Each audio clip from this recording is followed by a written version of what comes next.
ఉంది కదా. అలాగే ఒక వస్తువు అనేకంగా ఉండడం. ఆకాశం ఏ విధంగా కట్టలలో కుండలో ఆకాశం, పాత్రలో ఆకాశం, గాలిలో ఆకాశం, ఈ గదిలో ఈ గదిలో ఈ గదిలో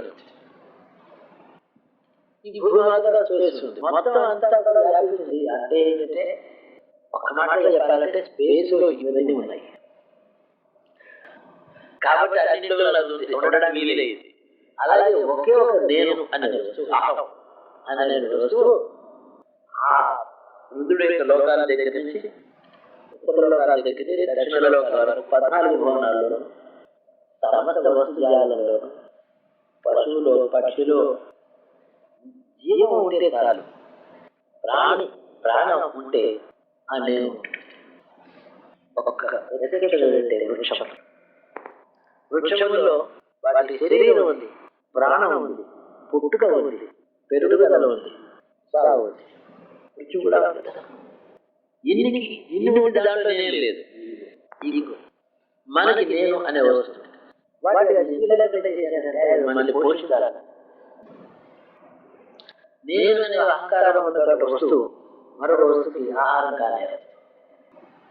అయినా మనుషులు ఏం చేస్తున్నారంటే జంతువులు పశువులు తింటున్నారా? ఎక్కడ నేను లేదో దేహానికి ఆ నేను లేదానికి అభిమానం ఏర్పడుతుంది. నా దేహం అనుకుంటాడు. నేనుంటే నా దేహం. నేను ఉండవలసిందే. నీలో ఎలా నేను ఉండాలి? సృష్టించా ఉన్న నేను నేనే అని నేను ఉండాలి. నేననే లేకుండా ఉండాలి. రెండే మార్గాలు. ఆ చెట్టు వల్ల ఇది నేను పోవాలి. నేననేది సృష్టించా ఉన్న నేను ఒక్కటే వస్తువు. ఈ శరీరంలో మాత్రం ఉండడం ఏమిటి? ఈ నేను ప్రపంచంలో దేవేంద్రుడి దగ్గర నుంచి నేను ఒక్కడే ఉన్నాను. నాలోనే ఈ దేవేంద్రుడు ఉన్నాడు, నాలో రుద్రుడు ఉన్నాడు, నాలో బతుకుతున్నాడు. అంటే హృదయంలో ఎక్కడో మనం ఉన్నాడని కాదు, ఆ నేనులో, నాలో ఉన్న నేనులో సృష్టి అంతా ఉంది. నేను కానిది లేనే లేదు. రెండే వస్తువు. ఇది ఎలా సంభవిస్తుందండి? దీన్ని ఏ విధంగా దీన్ని సంపాదించాలి?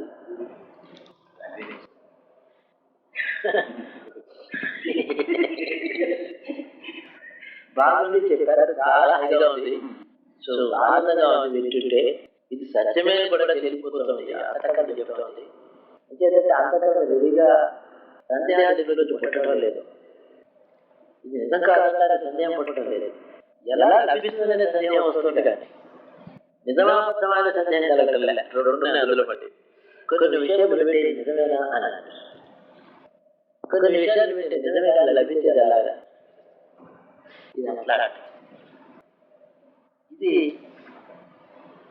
నేను చెప్పినట్టు యోగ సమాధిలో నేననే దాన్ని సమాధిలోకి వెళ్ళిన తర్వాత నేననేది ఉండదు, ఏమి ఉండదు.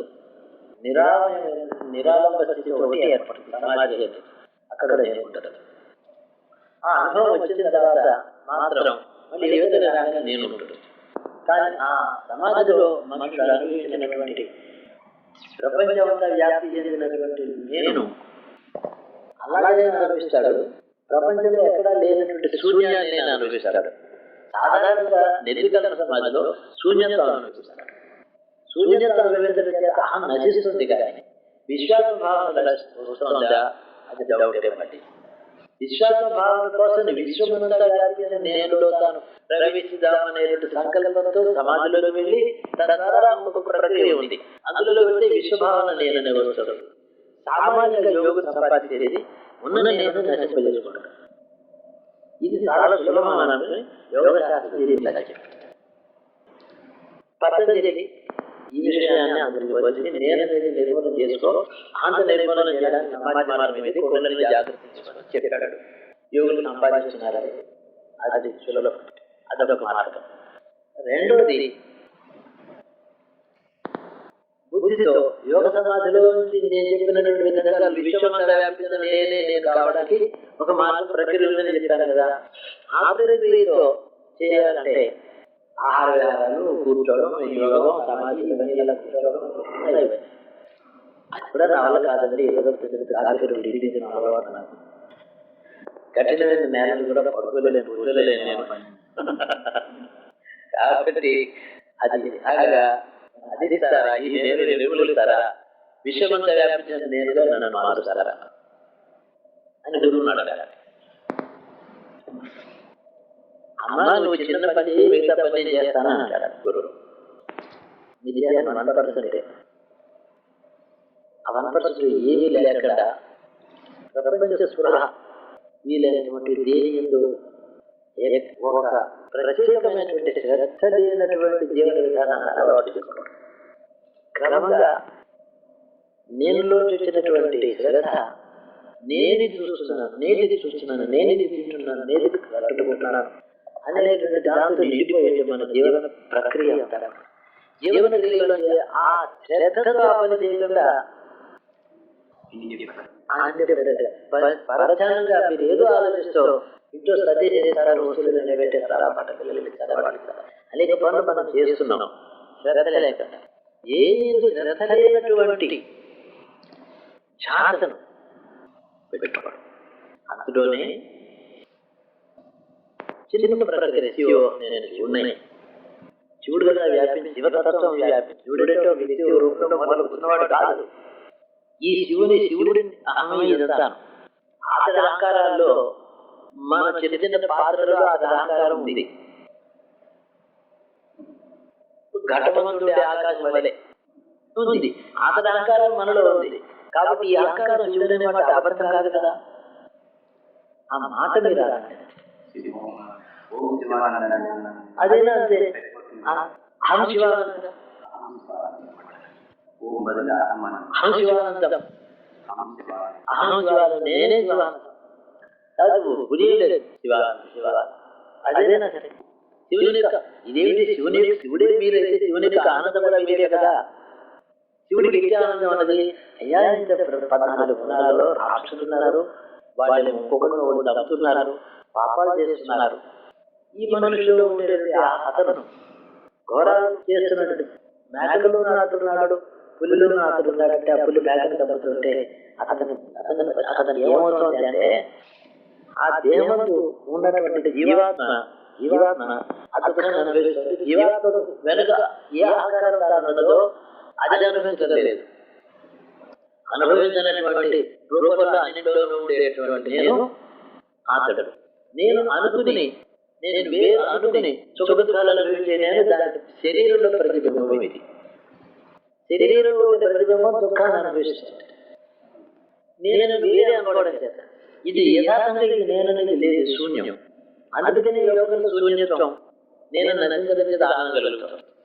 అసలు వెనుక ఉండేటువంటిది యథార్థమైన నేను ఈ శరీరం కాదు, శరీరంలో ఉండే అహంకారము నేను కాదు, ఆ వస్తువు అది.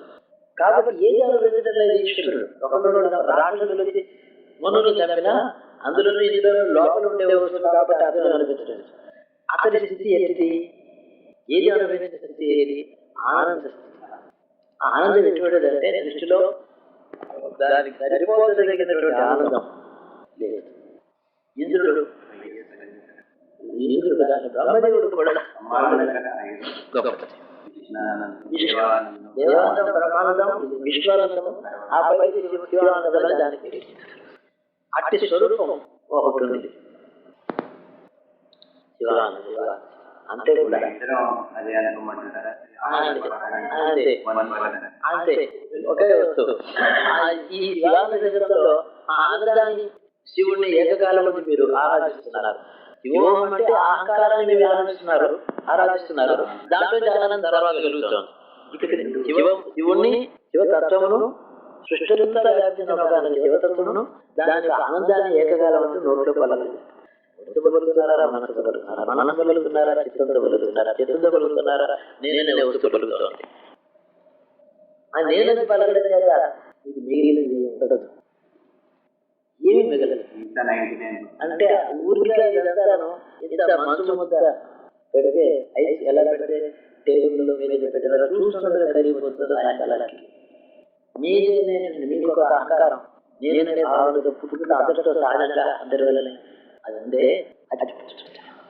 అది పోయిన కొద్ది కారణం విశ్వం అంతా దేని వ్యతిరేక భావంతో ఉండదు. ఇప్పుడు ఈ 3 years లో మాకు డిఫరెన్స్ మాకు తెలుస్తుందండి. ఎందుకంటే 3 years దానికి ఇవాటి 3 years ఈ 3 years తెలుస్తుంది తెలియకపోలేదు. కానీ నెక్స్ట్ నా రిక్వెస్ట్ ఏంటంటే నేను అడుగుతుంటాను వరాలు. ఇవాళ 2-3 వరాలన్నా తీసేస్తున్నామని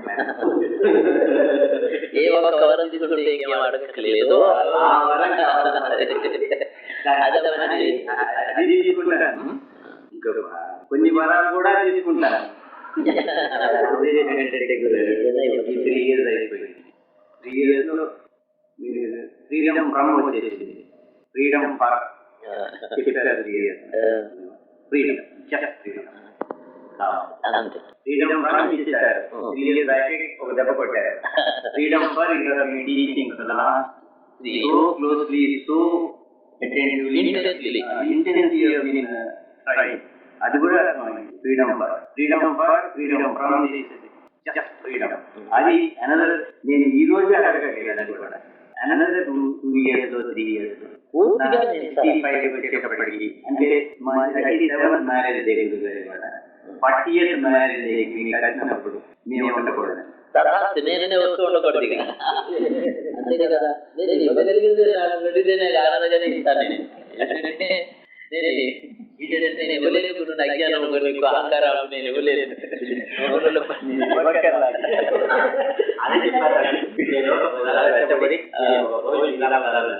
చాలా చదువు చేయటం మళ్ళీ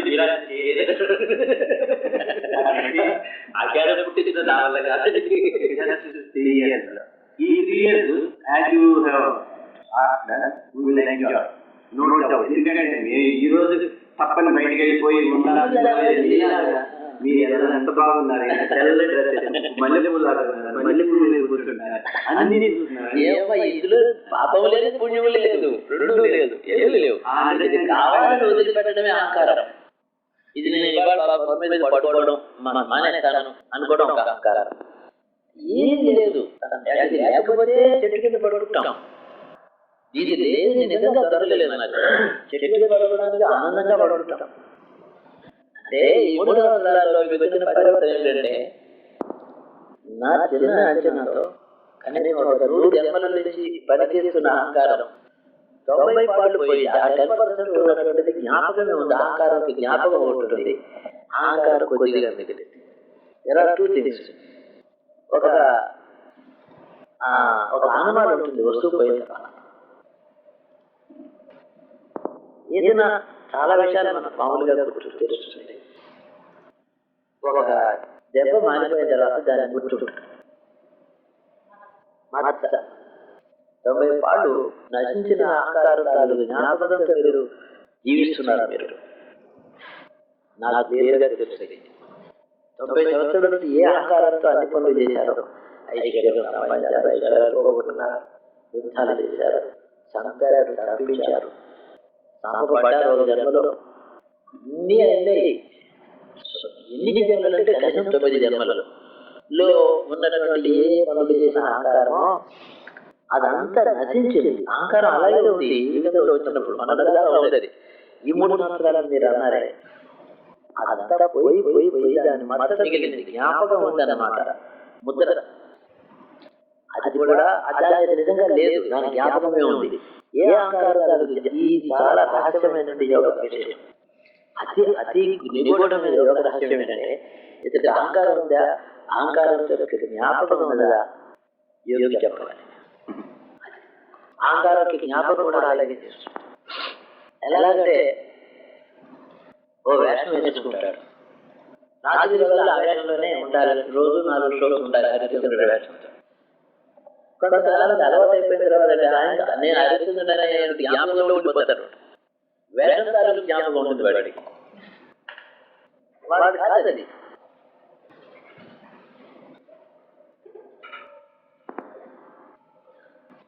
అందువల్ల 9 జన్మలు అనేక పనులు చేసినటువంటి మనిషి జ్ఞాపకం ఉండడం అనేది ఆశ్చర్యం ఏమీ కాదు. అహంకారానికి జ్ఞాపకం పనిచేస్తుంది. అహంకారం యొక్క స్మృతి, అస్మిత యొక్క స్మృతి. దేని పేరు అస్మిత అంటే యాక్చువల్గా అహంకారం కూడా కాదు, అహంకారం యొక్క స్మృతి. ఇది పనిచేస్తుంది.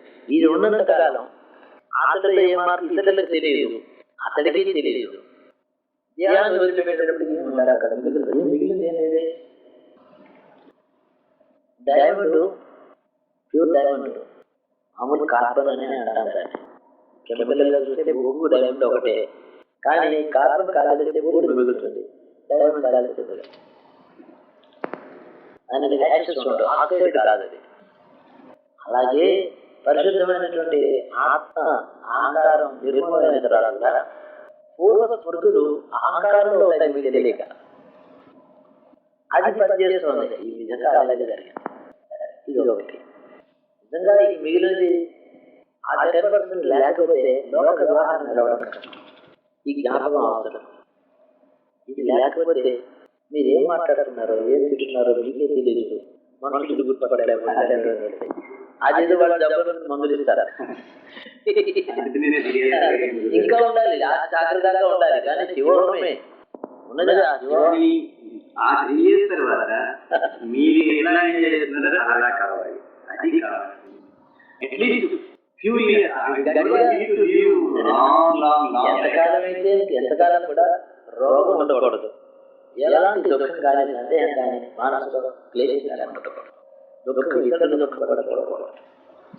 ఇచ్చేసారు కదా గురువు గారు, ఇచ్చేసారు కదా ఆ విషయంలో మీరు నాటిన మొక్కలు ఎలా వృద్ధిలోకి వస్తున్నాయో ఆ పిల్ల పాపం మీరు నాటిన తోటలు ఎలా పెరుగుతుంది. ఇంకా 50 ఏళ్ళు పనిచేస్తాయి, ఈ తోటలు 60 ఏళ్ళు పెరుగుతాయి. అలాగే మన కళ్ళ ముందర పెరిగినవాళ్ళు వాళ్ళు దాని మోహం లేదు. అలాగని చెప్పి వాళ్ళకి ఏమన్నా అవుతుందేమో అని భయమే మమకారం. తేడా చూసారా? పిల్లవాడు బాగున్నాడు లేదు అని భయపడతాం, ఆరోగ్యంగా ఉన్నాడా అని భయపడతాం. జాగ్రత్త పడతాడు డాక్టర్, మనం భయపడతాం మోహంతో. డాక్టర్ అలా చూడాలి తప్ప డాక్టర్ కాదు పిల్లలు అలా ఉండాలి. కానీ దానివల్లనే వాళ్ళు ఇంకా బాగుంటారు, ఎక్కువ బాగుంటారు. ఈ విధమైన సంసారం ఇదంతా ఉందండి. ఇంకొక జబర్దస్త్ పాయింట్ ఏంటంటే ఎలాగ పోయింది అహంకారం, దేని వల్ల పోయింది? సహజంగా గురువు యొక్క దగ్గరగా ఉండడం చేత అతని లోపల ఉండేటువంటి నిరహంకారమైన లోకవ్యాప్తమైనటువంటి ఆనంద తేజస్సు ఒక వైబ్రేషన్ అనేది దాన్ని వాడలేకపోయింది. ఏదో అంటారు వైబ్రేషన్, అది మీలో ప్రవేశిస్తూనే ఉంటుంది. భౌతికంగా బుద్ధిలో మనసులో కాక లోపల మీ అహంకారంలో కూడా ఇతర అహంకారం వ్యాప్తి చెందుతుంది. ఒకటే కదా ఉన్నది. అతని అహంకారం లోకంలో వ్యాప్తి చెందింది, నీలోనూ వ్యాప్తి చెందినానని అతనికి తెలుసు. దగ్గరగా ఉన్నప్పుడు అతని ఏ తెలివి జ్ఞానం ఉన్నదో మీలో వ్యాపించినాననే జ్ఞానం ఏదైతే ఉందో అట్లాంటి భావన మీలో అతి కాలం చేయగలరు. అట్లాంటి స్థితిని మీకు ఇవ్వగలరు. దానికంటే స్థితి. అందుకని సాన్నిహిత్యం వృధా కాదు. ఇప్పుడు కూడా శరీరం వదిలిపెట్టిన గురువుని గురించి ధ్యానం చేస్తేనే ఆ తేజస్సు మనలో ప్రవేశిస్తుంది, ఇంకా బాగా పనిచేస్తుంది. అహంకారం నెమ్మదిగా అయిపోతుంది. 90% అహంకారం పోయి జ్ఞాపకం మాత్రమే పనిచేస్తుంది అని నేను చెప్పడానికి కాదు. ఈ 3 years లో అది కూడా పోయి అది వెలసింగ్ ఇచ్చేసారు. దానికి ఇది మాకు ఎక్స్పీరియన్స్ అనేది not of it now anyway granted even and we are sure of it, but living with experience and just enjoying this experience is more important for both of us.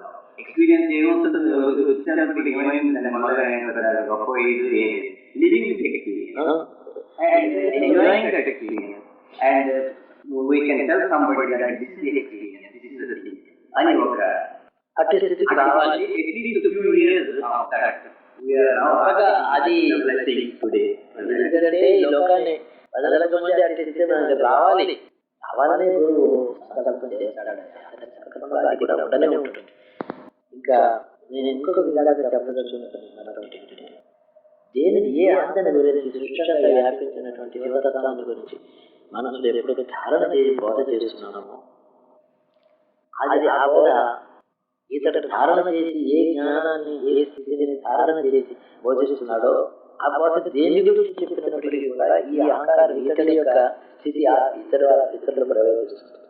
బుద్ధితో మనం చెప్పినప్పటికీ కైలాసం ఇక్కడ దక్షిణ దిగులు ఆ రాక్షస లోకాల వరకు అహంకారం వల్ల జరిగినటువంటి అది కేవలం మనసుతో తెలిసింది మాత్రమే కాదు, నీకు బుద్ధి అర్థం వస్తుంది కానీ ఆ లోపల అహంకారానికి తెలుస్తుంది. లోపల ఈశ్వర తత్వం మీకు ప్రజెంట్ దానికి తెలిసిపోయింది. మీ లోపల ఉండేది అహంకారం కూడా అది తెలిసింది. ఈ బుద్ధి ఏం చేస్తుంది? శరీరం నేననే భావంలో లోపల తిరుగుతుంది, వేరుగా ఉంది. ఇది ఈ మిథ్య వస్తువు దీని యొక్క స్ట్రెంగ్త్, దీని యొక్క ఇంటెన్సిటీ అలా తగ్గిపోయి ట్రాన్స్పరెంట్ అయిపోతుంది. ఇది ట్రాన్స్పరెంట్ అవ్వగానే బుద్ధితో ఇద్దరు ఈ విషయాలను తెలుసుకున్నాం, లోపల శివతత్వం ఉండనే ఉంది. ఇటు నుంచి ఒక కమ్యూనికేషన్. ఇప్పుడు ఏంటంటే నేను ఈ శరీరం ఈ వ్యక్తిని అనుకునే భావన, ఈ జ్ఞాపకం ఇది ఒక క్రియలాగా పనిచేస్తుంది. ఇది ట్రాన్స్పరెంట్ అయితే లోపల శివతత్వం ఉన్నది, ముందు నుంచి ఏమో ప్రవేశించినటువంటి శివజ్ఞానం ఉన్నది. శివజ్ఞాన బోధ జరిగింది, శివతత్వం లోపల ఉన్నది. ఈ శివజ్ఞానం కూడా లోపల ఉండే శివతత్వము మధ్య ఉండేటువంటి గోడ ఒక క్రియను ఇది ట్రాన్స్పరెంట్ అయిపోతుంది రోజు. అది ట్రాన్స్పరెంట్ అది ఎవరు ఉంటారు. నీ పేరు ఏంటంటే చూస్తారా అలాంటి స్థితి జ్ఞాపకం తెచ్చుకుని జ్ఞాపకం ఇది 10% జ్ఞాపకం. ఎందుకంటే లోక వ్యవహారం వరకు అడ్డవలే నేను ఎలా ఉన్నాను ఇప్పుడు తీసేయగలరు మీ కేపబిలిటీ ఒక కానీ అది లోకానికి లోకంలో ఏది కూడా ఎవరికి కూడా ఒక ప్రత్యేక విశేషమైన వినోదలాగా ఎవరికి కనపడదు. నా మతం కావాలి నేను కానీ మీరు కానీ ఇది ఒక వింతగా ఒక ఎక్స్ట్రాడినరీనెస్ ఉండకూడదు. ఆర్డినరీనెస్ ఉండాలి, ఎక్స్ట్రాడినరీ రియాలిటీ ఉండాలి, ఎక్స్ట్రాడినరీ రియాలిటీ ట్రూత్ లోపల ఉండాలి, ఆర్డినరీనెస్ ఉండాలి. అలాగే ఒక్కొక్కరు అజ్ఞాన విషయం కాదు, ఏ విషయం కాదు, అజ్ఞాన విషయ అహంకారంతో పాపపుణ్యాలు సంఘర్షణతో జన్మలు చుట్టూ జమ ఉంటాయి. వీళ్ళకి నేను అహంకారం ఎందుకున్నాను అంటే సరే ఇలాగ నాతో నన్ను అనుసరించి నన్ను బాగా తెలుసుకున్నాను, నేను ఎవరు అడిగి తెలుసుకున్నాను అంటే వేల మంది లెక్క 10 మంది కూడా లేరు. సాధన చేసేవాళ్ళు 30 మంది, అక్కడ తీవ్రంగా శ్రద్ధ సాధన చేసే 30 మంది ఉంటారు. 30,000 మందిలో అదే ఉండదు, అన్ని దేశాలలో. నా సంకల్పం ఏమి ఉండగానే ఈ పరివర్తన ఒక విధమైన పరివర్తన ఈ భారతదేశంలో తీసుకురావాలి. దానికోసం ఎదురు దానికి నిజమైన చేస్తున్నాను, తపస్సు చేస్తున్నాను. సంకల్పం నా తపస్సు అంటే సంకల్పమే తపస్సు. ఒక మనిషిగా ఉంటే ఎంత బాగుండేది తపస్సు. సంకల్పం సంకల్పమే మనిషి శరీరంలో ఉండేది సంకల్పం బట్టి మానవ శరీరంలో సంకల్పం, తపస్సు కాని సంకల్పం.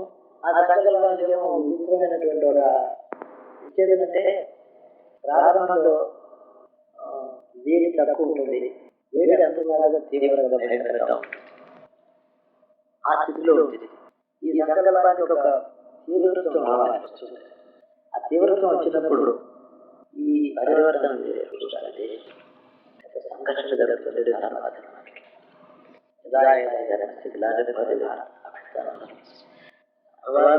అంటే నేను వస్తానంటే చేయడానికి కాదు, చేయడానికి అంతఃకరణలో పరివర్తన చేయడానికి, అంతఃకరణలో మారిపోవాలి. ఇలా ఉండకూడదు. నాస్తికుడు కాడు. ఆస్తికుడిలో యథార్థమైనటువంటి ధర్మజ్ఞానం కలగాలి. ఆ ధర్మం ధర్మంగా మారాలి, ధర్మం క్రియగా మారాలి, క్రియ సుఖంగా మారాలి, సుఖం శాంతిగా మారాలి. ఇవన్నీ ఉన్నాయి. అలా ఉంది. ఇవన్నీ నేను కోరుతున్నాను, అన్నీ ఉండాలి. ఇది భారతదేశం. నేను ఈ శరీరాన్ని ఎందుకు వదిలిపెట్టాలని పొడిగించుకున్నాను, ఆ కార్యం నెరవేరాలి.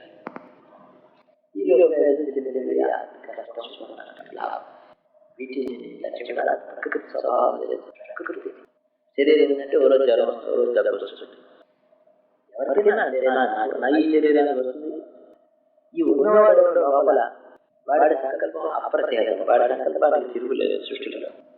ఈ ప్రపంచంలో ఈ సంకల్పాన్ని పూర్వం దేవలోకాలు, దేవతాలోకాలు, గంధర్వలోకాలు దాదాపు ఉన్నాయి. ఈ భూమి మీద ఖచ్చితంగా భారతదేశం ఈ కాస్త పని చేయడం కష్టం కాదు.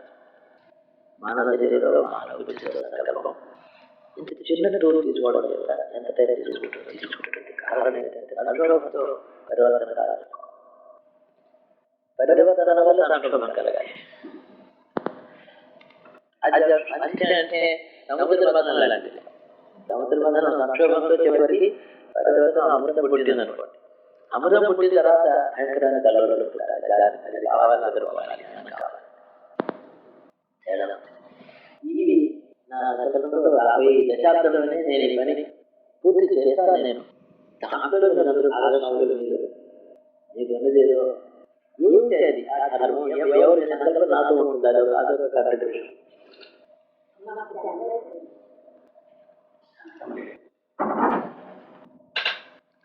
నాకు గత సత్యాలు లేదు, ఆనందం లేదు, సుఖం లేదు, అన్ని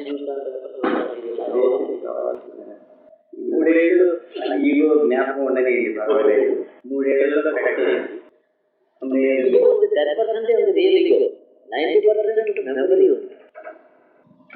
ఇప్పుడు పనిచేస్తున్నది మెమరీ పనిచేస్తున్న రహస్యం మీకు కొత్తగా చెప్పిన విషయం, చాలా సీక్రెట్ అది, రహస్యమైన విషయం. గురువు సన్నిధిలో అనేక అలాగే మారకుండా ఉన్నారని కొందరు అనుకుంటారు. వాళ్ళు మారారు, వాళ్ళు కారు. వాళ్ళ అహంకారానికి జ్ఞాపకం పనిచేస్తున్నారు. లేకపోతే వాడికి ఉండడం వాడే కదా. గురువు పేలేదు, సృష్టిలోకి పేలే కాదు ఏముంటుంది. గురువు పేరు ఉంటే ప్రపంచంలోకి ఆశ లేదు. అది ఎప్పుడు పేరు కాదు. పేలిన సక్సెస్ అయినట్టు పెద్ద ట్రాన్స్ఫార్మ్ చేసుకోవద్దు. దాని సక్సెస్ కూడా కనపడదు. లోపల నెలలో పాతుకుపోయినటువంటి చెట్టుని పీకి దాన్ని గుండెలో పెడితే ఎలా ఉంటుంది? అలా కనపడదు. రూట్స్ లేవు, గ్రౌండ్లో లేదు, ఇన్వాల్వ్ అవ్వలేదు. గ్రౌండ్లో వేరే అది ఒక విశేషమైనటువంటి ఎక్స్పెరిమెంట్. ఈ ఎక్స్పెరిమెంట్ ఏ యుగంలో జరగలేదు. ఖాళీ జరిగితే ఖాళీ అయిపోయింది. ఎవరు దాపులలో జరగలేదు. ఇలాంటి దాపులలో లేదు.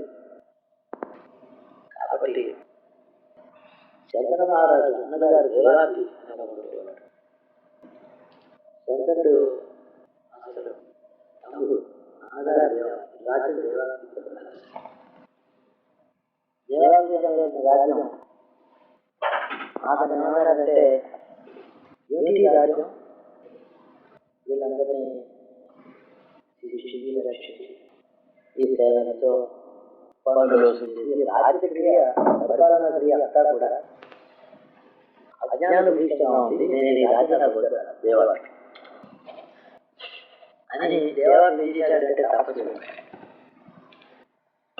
తపస్సు చేసుకుంటానని చెప్పి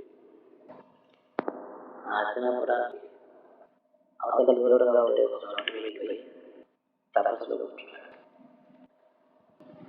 తర్వాత చంద్రుడు రాజు ప్రార్థన చేస్తున్నాడు. ధర్మ నుంచి వాడే కొంత కాలానికి కాటకం వచ్చింది, కరువు, డ్రాట్ వచ్చింది, వర్షాలు 12 సంవత్సరాలు వర్షాలు. తన దగ్గర ఉండే ధనం యావత్ ప్రజలకి మధ్య పెట్టాడు, గ్రేస్ మధ్య పెట్టాడు, అందించాడు.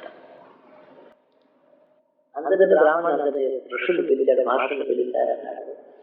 ఒక ఆధర్మ జరిగింది వల్ల ఏమంటే, ఈ రాజ్యం ఇది కాదు, దేవాపిది కదా. దేవాకి వద్దని వెళ్ళిపోయాడు. వెళ్ళిపోవడం తర్వాత నేనే కదా నేను పట్టాలు తీసారా కూర్చున్నావు. ఈ రాజ్యం అతన్ని వచ్చి నీవు రాజ్య పరిపాలన చేయమని యాచించి అతన్ని శ్వాసం మీద కూర్చోబెట్టి అతని ప్రతినిధిగా అతను మళ్ళీ ఇక్కడ ఉంటే సంతోషం. తనంతట తాను నీవు ప్రార్థించినప్పటికీ వెళ్ళిపోతే అప్పుడు నీదే రాజ్యం. అలా జరగలేదు. వెళ్ళిపోగానే నువ్వు ఆక్రమించుకున్నావు అని అన్నారు. దేవాది దగ్గరికి వెళ్ళి, అన్నగారు మీది ఈ రాజ్యం, ఈ రాజ్యం మీరు వెళ్ళిపోండి. ఇంకా నేను ప్రతినిధిగా పరిపాలించాను, అహంకారాలు నాదే అనుకుని పరిపాలించాను, నాకే తెలుసు. నా వల్ల అజ్ఞానం దశలు జరిగింది, పాపం జరిగింది. రాజ్య పరిపాలనలో పాపం చేయలేదు, కానీ రాజ్య స్వీకారంలో తప్పే జరిగింది. కాబట్టి ఈ రాజ్యం రెడ్డి అన్నాడు. దేవతి అన్నాడు, నాకు కాంతి లేదరా, నాకు అక్కడ లేదు, అది ఎదురు కదా నేను వచ్చాను. కానీ మీరు నాకు ఇచ్చి వెళ్ళలేదు, నేను తీసుకున్నాను. కాబట్టి మీరు వచ్చి రాజ్యం సరే అందరూ పిలిచి జనాలు వచ్చి ఒకరోజు సింహాసనం మీద కూర్చొని ఇది సంతం బిగిస్తున్నాను, అతను పరిపాలిస్తాను అనగానే వరాలు వెంటనే ఆ రోజు వర్షించింది. దర్శించాలంటే 3 నెలల్లో సంపూర్ణంగా దేశం అంతా చూపించండి. 3 మాసాలు నిరకంగా అయింది కదా ధాన్యం పండింది. ఆ కాలంలో 90 రోజులకి పూర్తయ్యేది. మధురమైనటువంటి ఆ ధాన్యం అలా అన్ని పంటలు పండి ఆయన అప్పుడు దేవరాజు అన్నాడు, తపస్సు నేను ఏదైతే చేశానో రాజ్యానికి మళ్ళీ వచ్చి ఒకరోజు కూర్చోవడం చేత ఈ తపస్సు నాకు జ్ఞానాన్ని ఉత్తమ లోకాన్ని ఇచ్చే బదులు ఈ తపస్సు మంగళంగా జరిగింది. ఇంతవరకు జరిగిన తపస్సు 35-40 ఎంత చేశాను అంత ఈ రాజ్యానికి దారిపోతున్నాను. ఇప్పుడు నేను ప్రత్యేకంగా ఈనాడు నేను రాజుగా ఉన్నాను, ఇప్పుడు నేను వెళ్ళి రేపటి తపస్సు చెప్తాను, ఆ తపస్సు నాకు పనికొస్తుంది అని వెళ్ళాను. ఆ దేవాపి చేసిన తపస్సు వల్ల దేశంలో శంకరుడు సుఖంగా రాజ్యం చేయగలిగాడు. ఆయన కొడుకైనటువంటి భీష్ముడు బ్రహ్మచారి అయ్యాడు. దేవాపి ఒకటి అడిగాడు, ఆయన శివభక్తుడు. రాబోయే కలిలో కృష్ణావతారం త్వరలో రాబోతోంది, ఆయన ధర్మస్థాపన చేస్తాడు. ధర్మస్థాపన చేసి దుష్టులు శిక్షించి శిష్టులు రక్షించేసి లోకాన్ని వదిలేసి జ్ఞాన మార్గము మోక్ష మార్గము ఉపదేశం చేసినట్టు అవుతుందా? జ్ఞాన మోక్ష మార్గములను చేయడానికి ఉపదేశించడానికి గురువు కావాలి కదా. ఆ గురువు గారు ఎప్పుడు ఈ లోకంలో ఉండు అని శివుడిని ప్రార్థించాడు. గురువు లేని లోకం ధర్మబద్ధమైనప్పటికీ మోక్ష మార్గాన్ని అనుసరిస్తారు. ధర్మం నడుస్తూ ఉంటారు, ధర్మచక్రం నడుస్తూ ఉంటారు, పుణ్యం చేస్తూ ఉంటారు, మృగాలు నడుస్తూ ఉంటారు, మళ్ళీ పుడుతూ ఉంటారు, పుణ్యఫలం వెళ్తూ ఉంటారు, వస్తూ ఉంటారు. మోక్షం ఎందుకు? ధర్మచక్ర ప్రవర్తనలో జ్ఞానోపదేశం కావాల్సిన ఒకటి అవసరం ఉంటుంది. అది శివుడు ప్రార్థించాడు. ఎప్పుడు శివాంశ గురువుగా ఈ 5,000 సంవత్సరాలు 5,500 సంవత్సరాలు అయితే ఎప్పుడు ప్రతి శతాబ్దంలో 14 సంవత్సరాల వయసులో అంతవరకు శరీరాన్ని వదిలిపెట్టిన వాళ్ళు కూడా ఉన్నారు. ఇదే అంశ, ఇదే ఈయనే.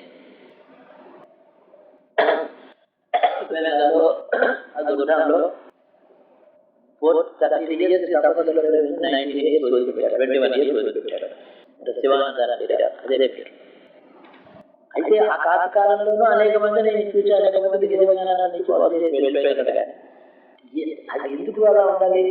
అల్పమా అంటే నీటిలో బుడగలు వస్తాయి. ఓ బుడగేమో 10 seconds ఉంటుంది, 20 seconds ఉంటుంది, వెంటనే పుట్టగానే ఒక బుడగ పుడుతుంది.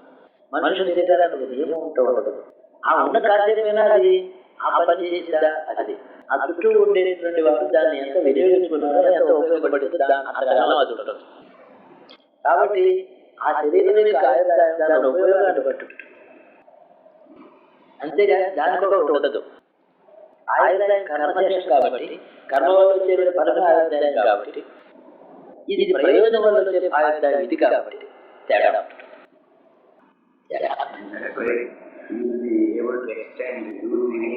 ఎక్స్టెండ్ అవ్వడానికి ధర్మమే కారణం, కానీ లోకంలో ఇవి లేకపోతే 1988 కథ పూర్తయిపోయింది, 89లో మళ్ళీ పూర్తయింది.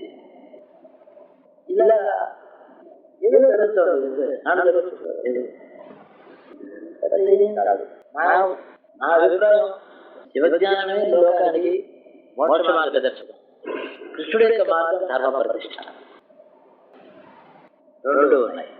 మోక్ష విద్యని ప్రధానంగా బోధించిన వాడు కాదు కృష్ణుడు, ధర్మాన్ని బోధించిన వాడు కృష్ణుడు. మోక్ష విద్యని ఎప్పుడు తాను గురువుగా ఉండి లోకాన్ని చూపిస్తున్నవాడు శివతత్వం. శివతత్వమే మోక్షం. లోకాన్ని, ధర్మాన్ని, అధర్మాన్ని కూడా వదిలిపెట్టడమే మోక్షం.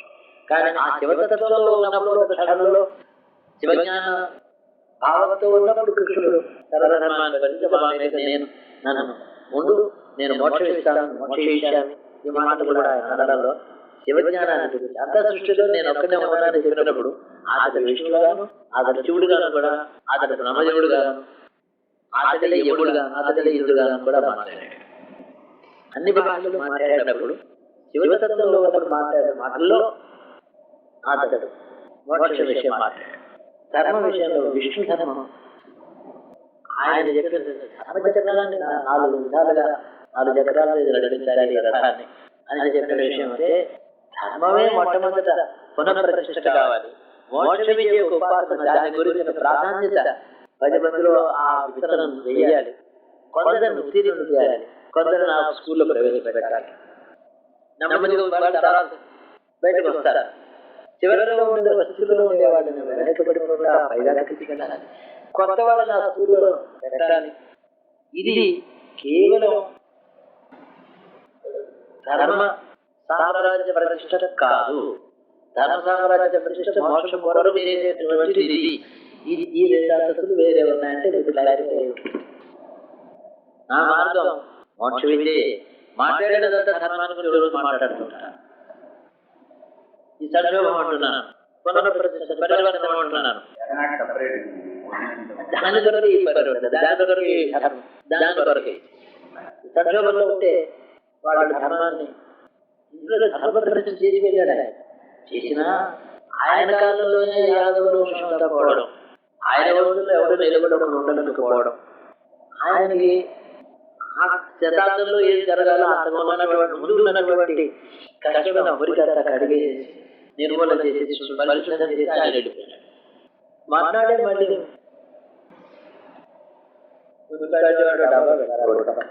రోజు అందరూ సరే లారీ వచ్చి తెలియదు మర్నాడు నుంచి అందులో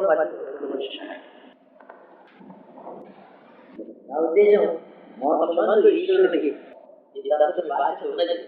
అతను చెప్పకపోతే చెప్పగలిగిన మనుష్య మాత్రుడు కానీ ఇట్లు కానీ ముందు కానీ అనుభవం పొందిన మహాత్ములు యోగులు కూడా మోక్షాన్ని లోకం కోసం ప్రచారం చేసేవాళ్ళు కాదు. వాళ్ళు జీవన్ముక్తులు, అనుసరిస్తే వాళ్ళ మార్గదర్శకులు. మోక్షం కోసం ప్రచారం జరగదు. ప్రచారం ఎందుకు ఎలా జరుగుతుంది? ఊరితో ఉండడమే ప్రచారం అన్నమాట. అది ఉండడమే ప్రచారం.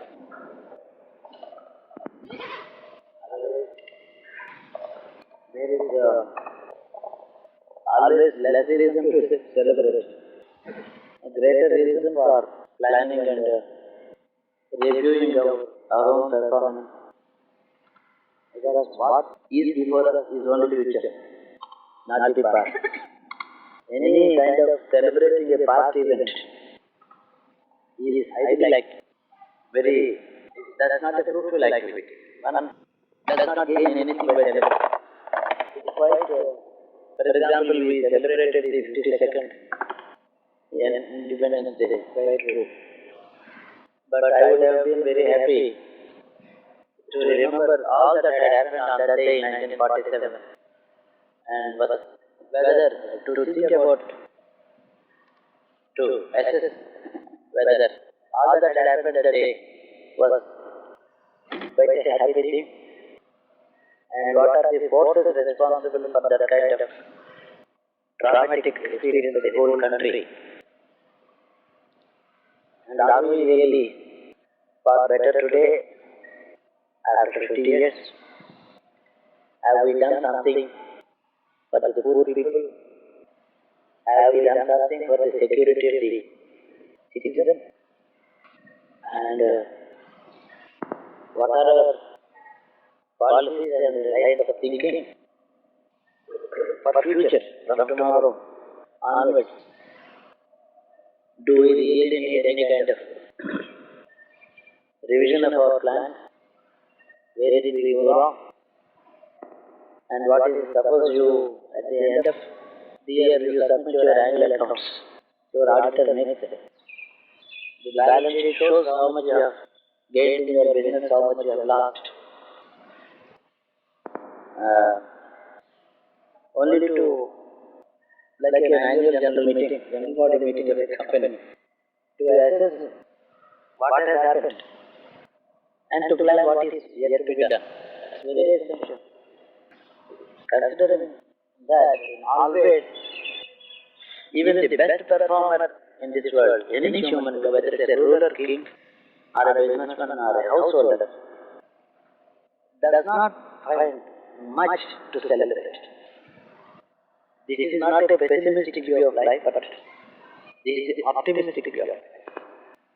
A man who celebrates is taking a laissez-faire attitude about what has happened and congratulating himself only on the positive side of it. But that part of it, what has not been done, it teaches him to think of it. So he avoids taking the position. Any better parts? We have many instances where on second thought we found that we were all wrong. We should not have that. You see, how do you define a successful life? A life without regrets. At the end of the evening of life, if a man reviews his own performance and his achievement and failures, suppose I should not have done that, I should have done this. I should not have rejected this, I should not have refused this. I should not have accepted this. This kind of should not have series. That is called regret. A life without regrets is known as successful life. Normally that is 1 in a million or billion, I don't know. What is success?